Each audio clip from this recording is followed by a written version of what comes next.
When the alien queen thundered, "Who fixed my sacred armor?" Every warrior servant and noble dropped to their knees because touching her warplate without permission was a death sentence. But from behind a pile of crates, a lone human mechanic wiped grease off his hands and answered, "Yeah, that was me." In that moment, the entire palace braced for slaughter because no one had ever dared to improve a queen's armor. Until now, the corridor lights flickered as the Verkal Palace fortress shook from the thunder of distant orbital cannons.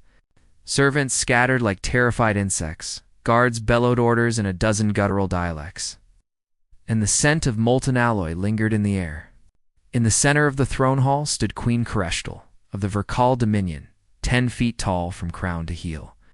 Plated in living obsidian scales, wings folded like serrated blades behind her. Her temper shook empires, and right now it burned hotter than any star. Her ceremonial war armor, an ancient, sacred exosuit forged from a dying star's crust, lay on the pedestal before her. Except it didn't look like it did before. It looked better. Smoothed, strengthened, reinforced, perfected. She did not like that. She did not like anyone touching what belonged to her without permission. "Who," she roared, her voice shaking dust from the vaulted ceiling, "fixed my armor?" Silence rolled across the hall. Servants bowed to the floor, trembling. Guards pressed back against the walls. No one dared speak. No one except a single small figure stepping out from behind a stack of crates, wiping grease off his hands. A human, a lone mechanic. Dressed in a faded jumpsuit, sleeves rolled up, a spanner in one pocket, and a crooked grin on his face. He lifted one hand. That would be me. Every alien in the hall gasped. Several fainted. The queen slowly turned toward him. "You," she growled. A human. A frail creature. "You touched the sacred starplate armor of Kareshtal?" He shrugged. "Yeah, it was cracked in 6 places. 2 power conduits were fried. Whoever last installed the flight wing actuators should be banned from the galaxy for crimes against engineering." Ah! The hall froze. The air tightened. The guards raised weapons. But the queen held up a hand razor-sharp talons, gleaming. "What," she said slowly, dangerously, "did you do to my armor?" The human stepped forward. "Improved it." Sound escaped her half-snarl, half-surprised exhale. He pulled a holoschematic from his belt, light blooming above them like a floating star. "Look here. Reinforced substructure. I replaced the cracked star plate with an alloy mix that'll actually flex so it won't shatter under high G turns. And your plasma vents? They were misaligned. I fixed those too." He zoomed in. "Also patched your neural interface. The latency was awful." The queen stared at him like she wasn't sure whether to crush him or crown him. "You altered my sacred warplate," she repeated. "Yep, and you improved it?" He shrugged. "That's what mechanics do." She stepped off the dais wings, unfolding with the whisper of sliding blades. She towered over him, emerald eyes burning like twin suns. "You are either the boldest creature I have ever seen," she said, "or the most foolish." The human tilted his head. "Why not both?" A dangerous spark flickered in the queen's gaze. "Human," she said, "explain yourself." "No creature, not even my smiths, has ever repaired this armor without damaging its spirit. Yet you claim you strengthened it." The mechanic slipped his hands into his pockets. "Spirit's fine. Armor just needed love." The hall went silent again. The queen inhaled slowly. Her wings pulled back, her posture straightened. And she examined the armor, running her talons gently over the newly polished starplate. It was flawless. Better than flawless. It felt alive again. A warmth flickered beneath her sciosa, feeling she hadn't known in years. Respect? Gratitude? Something far more dangerous?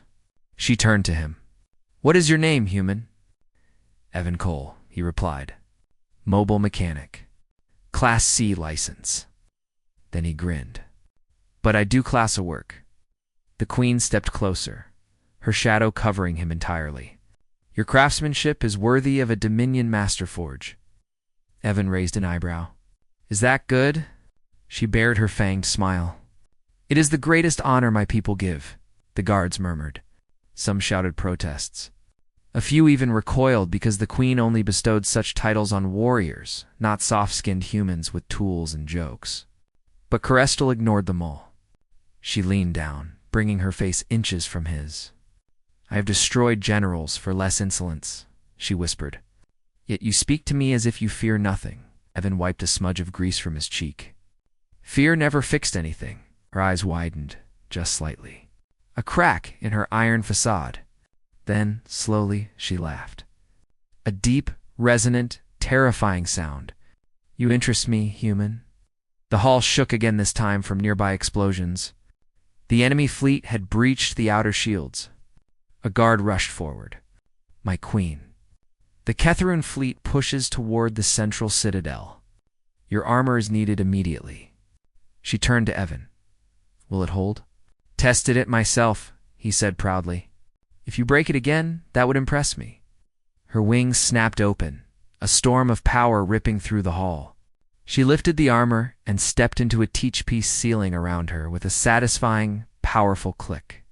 For the first time in years, the queen felt the armor bond to her perfectly, no lag. No strain, no disharmony. She felt invincible. She looked back at the human mechanic, this small, stubborn creature who had dared to touch the heart of a queen and reshape it. "When I return," she said, "you will tell me how you learned to do this." Evan nodded. "Sure, but you're going to bring the armor back in one piece, right?" A ripple of shock passed through the onlookers. The queen smiled. Not a polite smile. A predator's smile. "Very well, human. I shall try."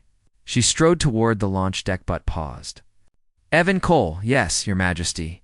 She tilted her head, regarding him. "After this battle, you will stay. My personal mechanic. No one else shall touch my armor again." He blinked. Is that an order?"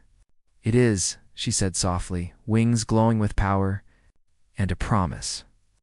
Then she launched herself into the sky, shattering the upper windows as she roared into the battlefield wearing the strongest armor she had ever known. Behind her, Evan exhaled and cracked his knuckles. "Well," he muttered, "guess I work for an alien queen now." The servants peeked out from behind columns. One whispered, "He's either blessed by the stars," another muttered, "or absolutely insane." Evan only grinned. "I'm a mechanic," he said. "We fix what everyone else breaks, including queens, somewhere above the palace." Corestal's war cry tore through the heavens, carried by armor touched by human hands, reforged by courage, and destined to change the entire Dominion forever.